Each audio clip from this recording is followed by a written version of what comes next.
Kita tuh enggak kita baru ngeluarin terakhir kan 7 Juli kemarin tuh kita baru ngeluarin EP, ada isinya 5 lagu.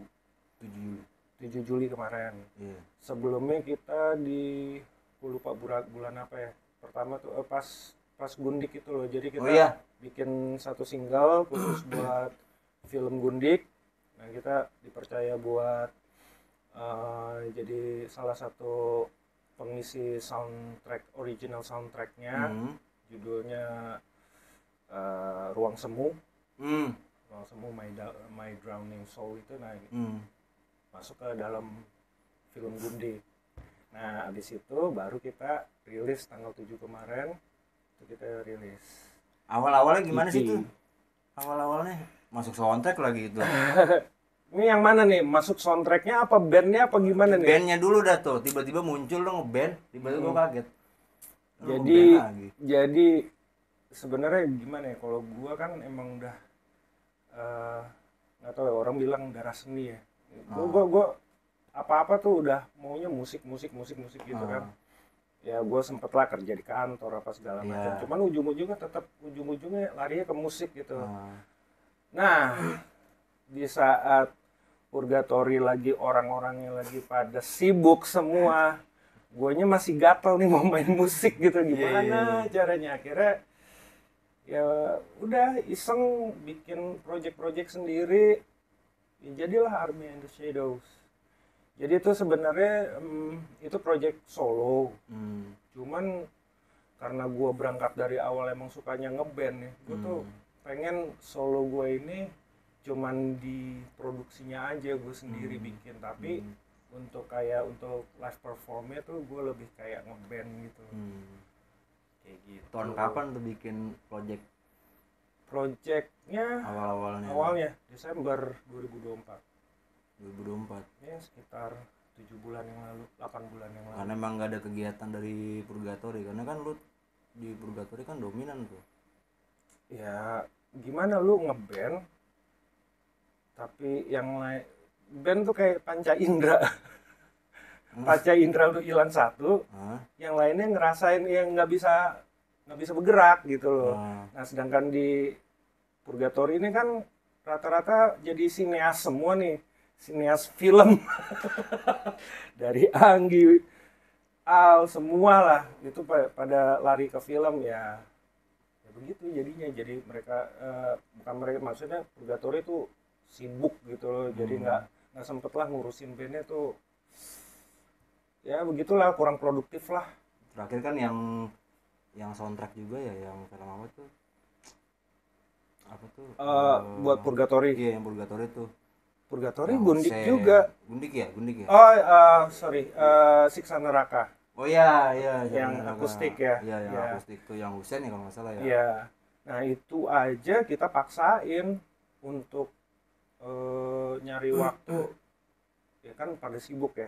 Nyari waktu gimana caranya untuk produksi satu lagu itu yang akustik itu, kita paksain tuh buat ngisi soundtrack film Siksa Neraka itu. Oh, itu keren tuh. Keren tuh lagunya sama filmnya. Gue bilang, wah ini bangkit lagi nih, gunung munculnya. Ya pengennya sih begitu, cuman ya banyak yang nungguin sih. Cuman selama ya kitanya sibuk sama ya lu ngeband kita kan harus fokus ya kita.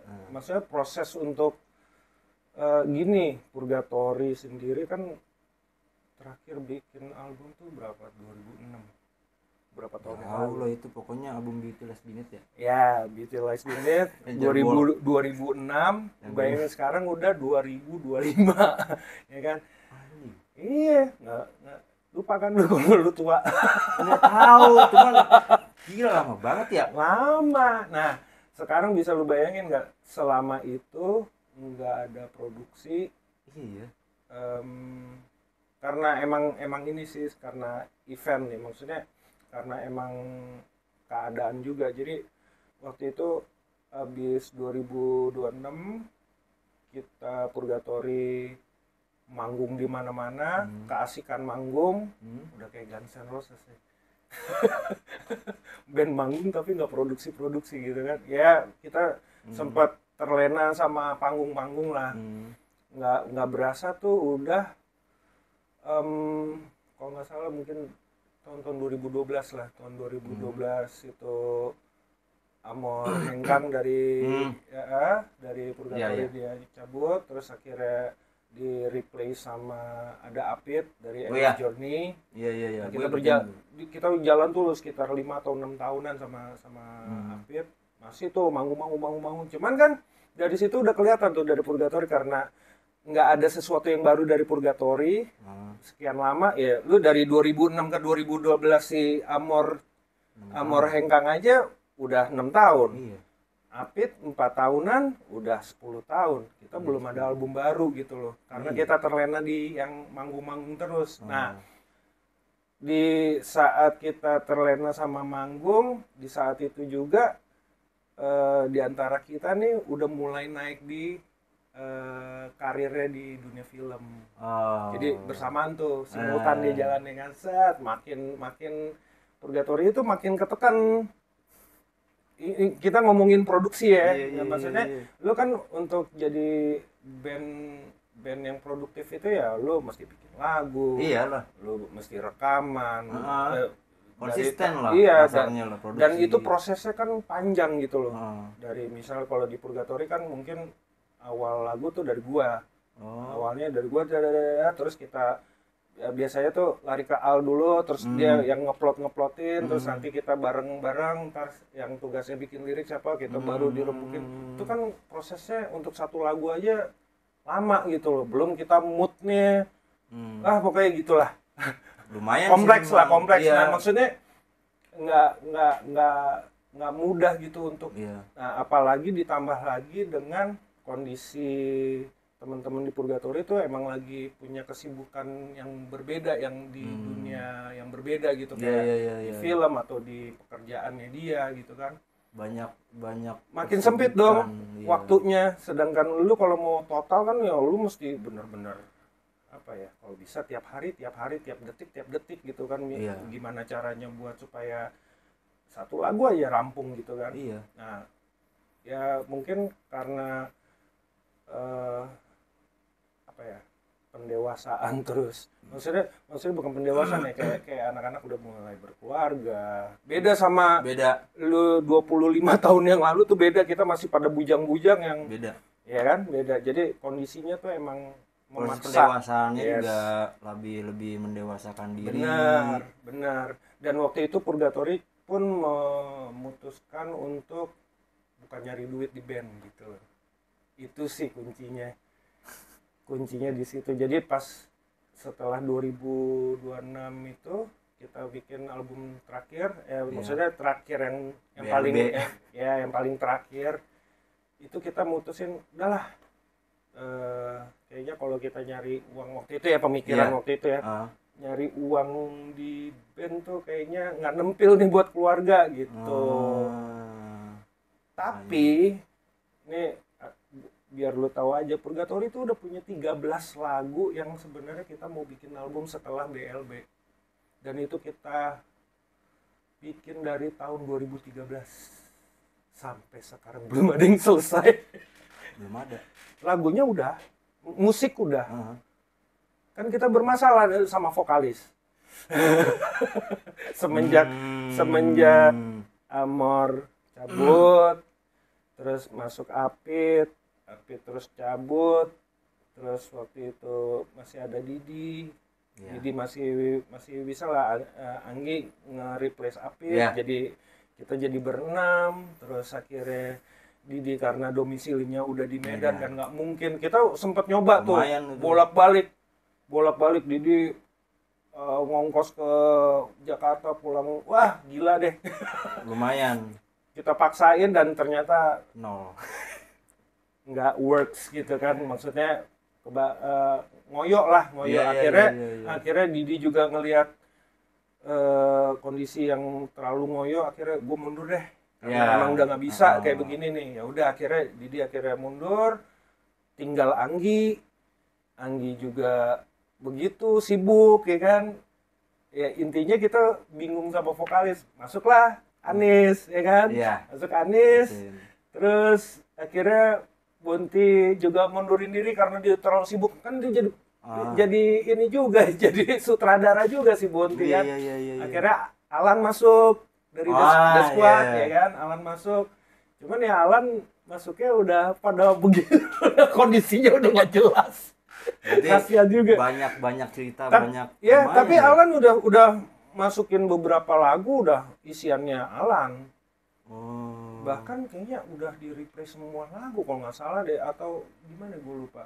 Kalau nggak salah tuh Bonti sempat, atau Bonti belum sempat masuk apa gimana, terus akhirnya Alan udah di 13, bukan 13 lagu, 11 lagu. 11 lagu itu tuh udah diisi sama Alan semua. Pokoknya musik udah ciamik musik. Tapi line vokalnya belum. Anggi coba. Nggak masuk. Bukan nggak masuk, ya namanya kan lu jadi vokalis tuh nggak setahun 2 tahun lu belajar terus lu bisa ya. Sedangkan tuntutan di Purgatory sendiri tuh ya kalau menurut gue tuntutan skill vokal di Purgatory tuh di atas rata-rata gitu loh. Lu mesti bisa nyanyi, lu mesti bisa growl, lu bisa scream. Kan jarang orang yang seperti itu. Lu coba tanya Dani, bisa nggak dia growl? Walaupun dia nyanyi jago. Berarti Dani Dewa. 4 karakter ya? Ya bisa dibilang 3 lah. 3 karakter ya? Ya biasanya kan orang kalau udah nge-growl, dia belum tentu bisa nyanyi. Ada yang orang nyanyi belum tentu bisa growl, walaupun bisa dipelajarin ya. Tapi kan kalau misalnya dia pelajarin ya butuh waktu. Sedangkan Purgatory butuhnya sekarang gitu loh. Nah ini yang sekarang ini lu nyanyi dong, Army in the Shadow. Iya, itu lain lagi ceritanya. Dah, ini masih Purgatory. Purgatory ya akhirnya, ya udah akhirnya terbengkalai. Terbengkalai, lagu udah ada, tinggal line vokalnya belum. Sempat Anis ikut bantuin, cuman ya Anis juga Hussein orang tahu kita manggilnya Anis. Hussein kan dia nyari makannya di dunia ini juga. Sekarang lu bisa bayangin nggak Anis misalnya dia dengan solo karirnya manggung bentrok sama Purgatory. Sekarang lu coba pilih, misalnya lu jadi Anis, lu punya karir solo dan lu juga jadi vokalis Purgatory. Bentrok nih. Yang karir solo lu dibayar 40 juta, yang Purgatory cuma dibayar 500.000. Lu milih mana? Dua-duanya. Nggak bisa. Yang satu main di Jakarta, yang satu di Medan gimana? Oh ya, ini yang Jakarta aja. Yang Jakarta yang 500.000, yang berarti Medan. Ya itulah. Kayak begitu situasinya seperti itu. Jadi ya susah. Susah. Tambah lagi sekarang Anies ditarik sama Dani jadi vokalisnya Triad audisi kalau nggak salah ya, atau memang udah ditarik sekarang udah main terus sama mereka. Ya Triad sendiri punya 3 vokalis kan, salah satunya si Hussein kan. Iya, soalnya kan gue lihat itu audisi ya waktu awalnya. Habis itu kan mereka berangkat tuh. Makanya kan keputusannya gue nggak tahu nih info-info yang baru dari. Ya mereka bertiga tuh si siapa? Aldi Taher. Iya, Aldi. Terus si siapa? Kalau nggak salah gue kurang ngikutin si Aldi Taher sama si. Ini yang Ivan Seventeen bukan kalau nggak salah. Apa Bam sih? Iya Bam. Bam saya ikut. Ya pokoknya mereka bertiga lah tuh vokalisnya. Kalau nggak salah mereka bertiga. Ya udah. Iya udah, makanya kan. Akhirnya ya begitu. Purgatorinya sih bukan bubar ya, cuman vakum. Ya hiatus lah. Kayak Noah dong. Ya karena emang begini, karena gua ngelihat Purgatory lagi hiatus seperti ini, walaupun kita udah coba ya, maksudnya udah coba aja deh. Ya cuman ya namanya kalau nggak ada vokalis, lu mau Purgatory jadi band instrumental kan enggak gitu loh. Iya sih, sempat gua kepikiran sih kapan band ini nongol lagi ya. Ya itu karena kan itu Iksan Neraka, terus habis itu yang Ground Zero. Itu salah satu usaha kita untuk mempertahankan kita tetap eksis, tapi selama lu ya itulah balik lagi lu ngeband ya, lu mau nggak mau lu harus ya cari uang di situ. Kalau enggak ya dua lagu kan ya yang soundtrack itu ya, soundtrack film ya, yang Siksa Neraka sama satu lagi yang Groundzilla apa ya, yang apa tuh, yang Oblivious yang itu ya yang bareng sama Army and the Shadows. Iya, itu dua berarti ya. Iya, gua ngeliat itu dan dari dua lagu. Dua lagu itu lagu lama. Iya. Semuanya di repackage. Yang Flatline itu kan sebenarnya ada di album BLB. Iya. Ya kan? Terus kita repackage jadi versi akustik dengan vokal Anggi sama Husen. Husen berdua sama Anggi kan. Iya. Nah, yang di Oblivious itu juga kita repackage. Yang di album yang 7172 kan vokalnya Amor sama Sandi. Iya. Nah, pas yang di soundtrack itu kita repackage, vokalisnya cuman Anggi ya benar. Tanpa Husin juga, Husin nggak bisa. Oh, di lagu yang itu doang ya, yang tanpa Husin ya? Iya, di Oblivious. Di Oblivious tuh iya. Husin nggak bisa ikutan. Makanya itu dua lagu itu gue dengar, oh ini mah lagu lama, cuman beda ya. Ya kita repackage. Kalau Oblivious Insanity sih yang agak kita kan nge-take lagi semua. Jadi dari sound terus suara drumnya tuh udah beda semua tuh, tapi line musiknya tuh sama line vokalnya sama. Bedanya tuh kita rekam lagi semua dengan alat yang berbeda, vokalnya Anggi. Karena itu rekaman, kita bisa nyanyi per part, Anggi nyanggupin. Tapi coba kalau lagi suruh manggung bawain kayak Oblivious, kok nggak muntah-muntah, terlalu panjang ininya apa? Susah loh intinya itu. Karena Oblivious itu kan format 2 vokal. Iya. Itu kan dijadiin Amor sama Sandi kan. Kan? Pas sama Anggi cuman Anggi sendirian dan itu sadis. Si Anggi sampai ngerekamnya sampai wah gila nih. Susah kalau buat live itu mah susah karena emang vokal emang. Iya, karena formatnya format dua vokal.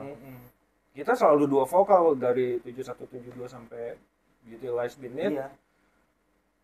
Gitu. Bahkan waktu itu sempat manggung di Noxa Fest.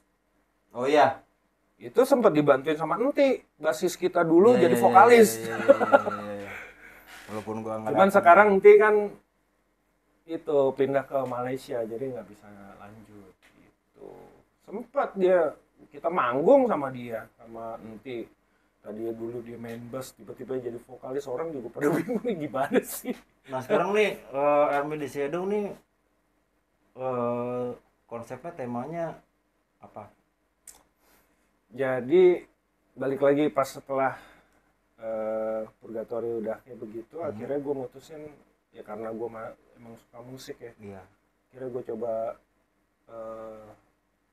bikinlah lagu yang ya kira-kira di bawah Purgatory, maksudnya supaya mungkin kalau gue pengennya tuh orang awam tuh lebih bisa nerima ketimbang kalau Purgatory kan keras gitu kan ya segmented banget. Walaupun gue ngeliat sih Army and the Shadows ini masih segmented sih menurut gua ya. Artinya apa sih Army and the Shadows? Army itu kan nama belakang gua. Iya. And the Shadows-nya biar kayak band aja jadinya. Nggak ada apa-apa.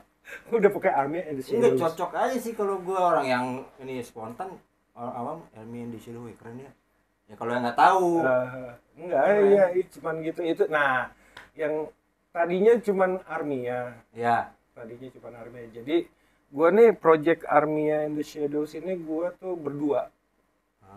Bertiga sebenarnya, bertiga. Jadi gua sebagai frontline-nya.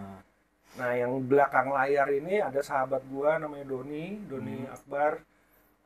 Dia songwriter, dia bikin lirik juga sama gua bareng-bareng. Nah, satu lagi itu Al tuh jadi engineer gua bukan engineer arranger.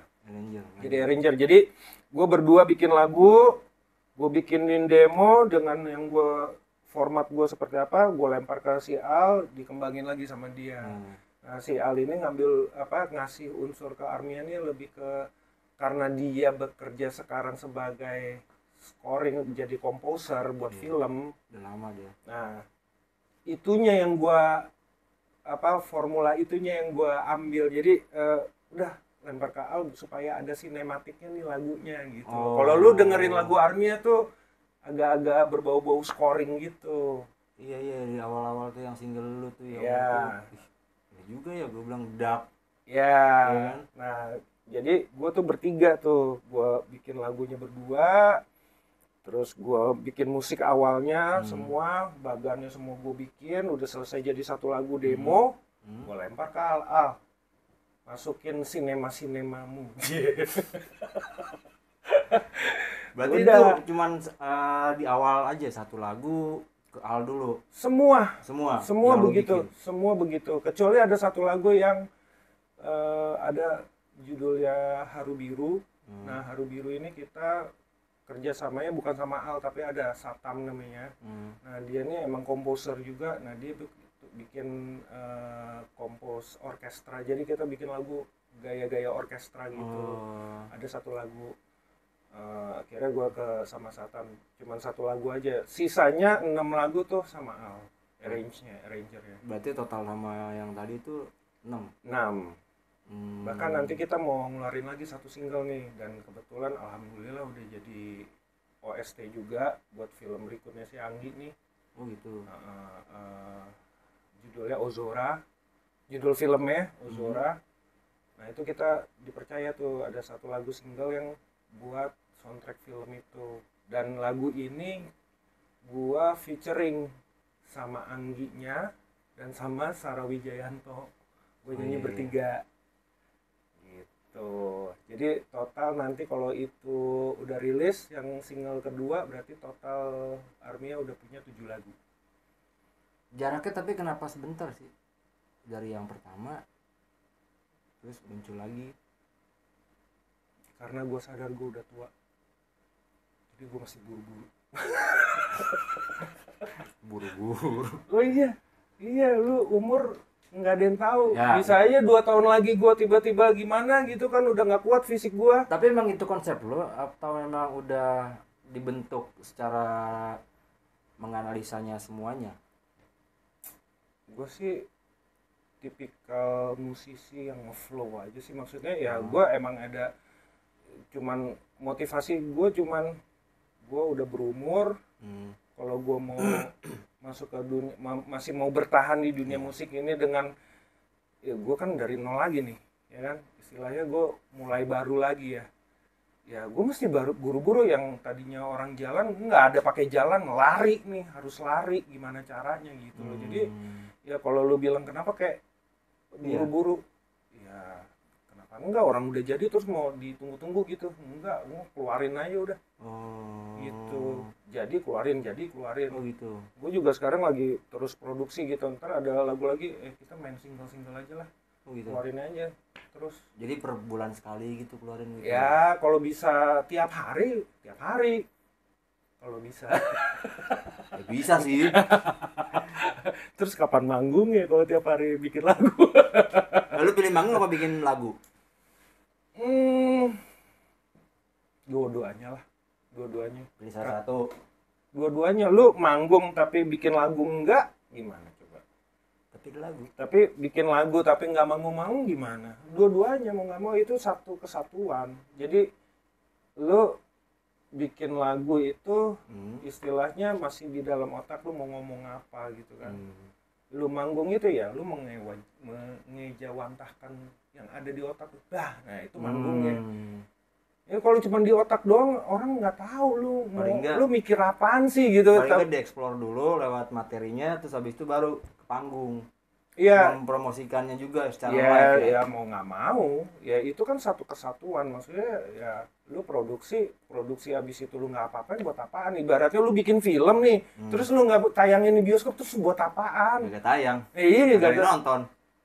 Ya gitu sama. Dan itu satu kesatuan. Lu suruh pilih, lu mau produksi film aja apa mau tayang bioskop? Ya lu mau tayang bioskop ya lu mesti produksi. Gimana mau milih? Nggak bisa pilih, lu dua-duanya harus tuh jadi satu kesatuan. Tapi yang strateginya yang lo jalanin nih apa? Itu yang gue bilang, gue ngeflow aja. Berdasarkan umur gue yang udah banyak, ya gue buru-buru aja bikin. Berarti lu nggak takut dengan anak-anak zaman sekarang yang dengan materi lu, atau lu harus menyesuaikan dengan anak-anak zaman sekarang nih, atau punya cara-cara sendiri nih bisa nge-grab mereka? Justru gue ngelihat zaman sekarang ini justru ya plus minus lah ya. Iya. Kalau dulu mungkin sebelum ada apa digital apa sih istilahnya gue aja nggak ngerti ya, pokoknya musik udah pada Digital platform. di digital platform itu masih pakai fisik. Iya. Itu dimana label-label merajai lah, maksudnya mendominasi, dan bisa dibilang kalau menurut gue ya, maaf kalau salah, menurut gue mereka memonopoli lah. Kenapa monopoli? Misalnya lagi naik waktu itu ST12 ya kan, dan laku, wow viral lagunya. Itu yang apa, label-label lain juga dia pengen punya artis yang seperti ST12 juga. Akhirnya apa, ada ratusan label maunya kayak begitu semua, akhirnya semuanya jadi ke situ. Akhirnya nggak ada jenis lagu lain gitu loh. Beda sama sekarang.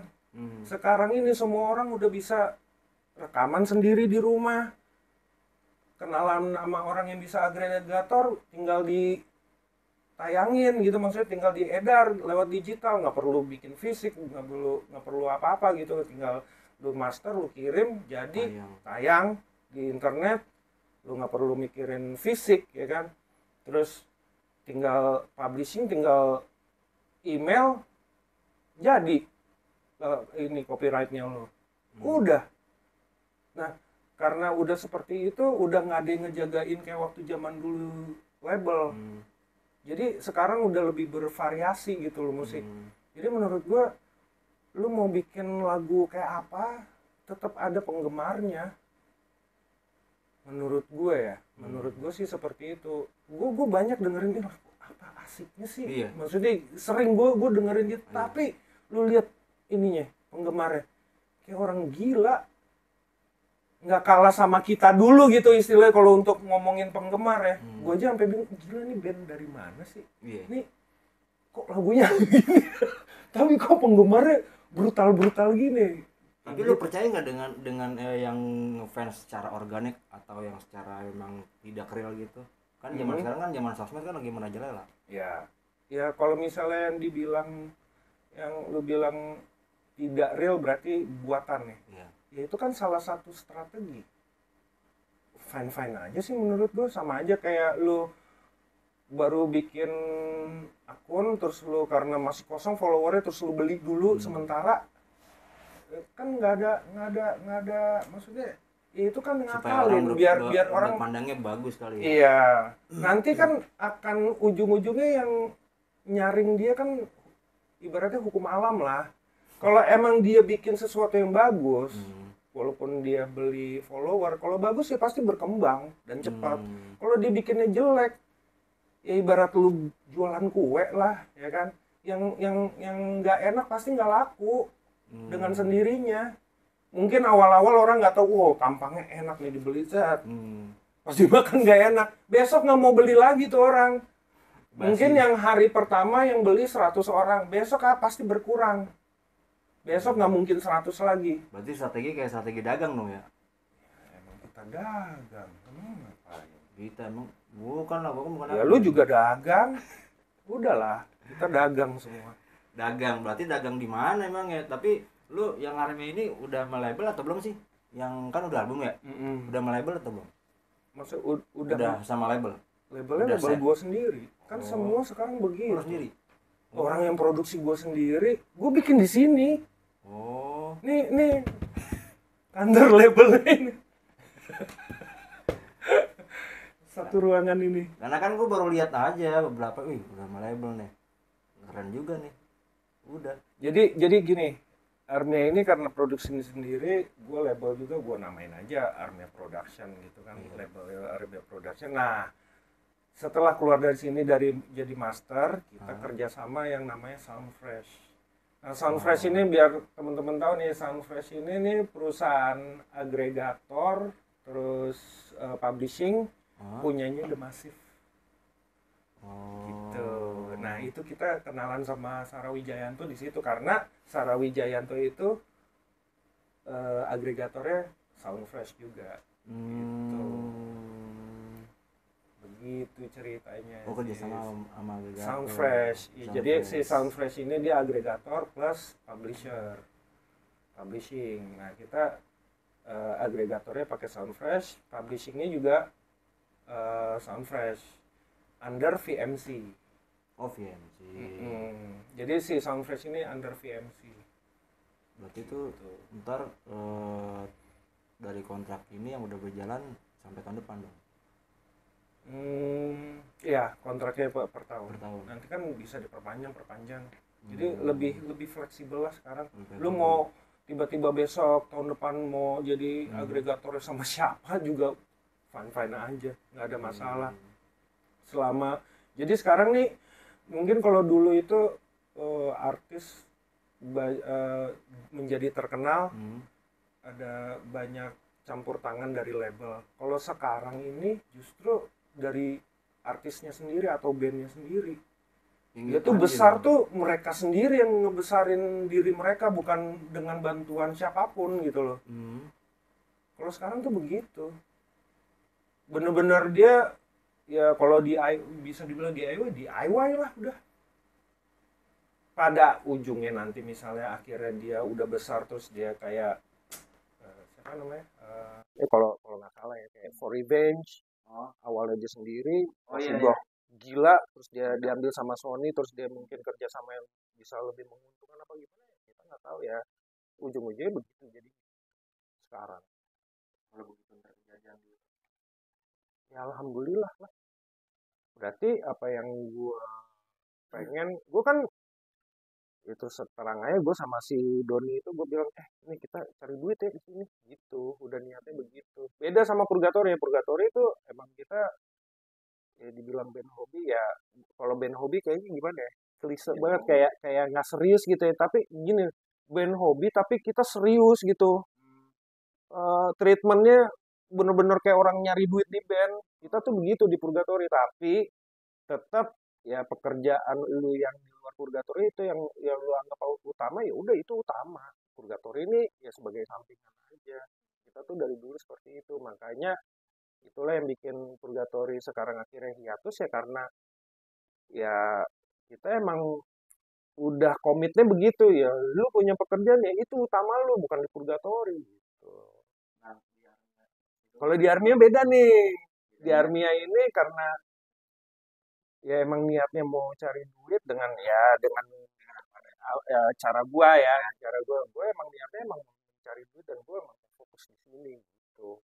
Berarti harapan impiannya apa yang bisa gua pasti kan ada harapan impian. Ya, pengennya lagu gua viral sih. Kan udah belum yang denger belum sampai 20B 20B belum 123B belum, baru 2000. Apa impiannya dong? Impian dan harapan ya standar lah kayak musisi lainnya. Ya pasti dia pengen lagunya dikenal banyak, pengen manggung banyak, pengen kerja sama dengan ya perusahaan-perusahaan besar apapun namanya gitu, ya pasti begitu standar lah. Buat apa? Buat cuan. Yang pasti ridersnya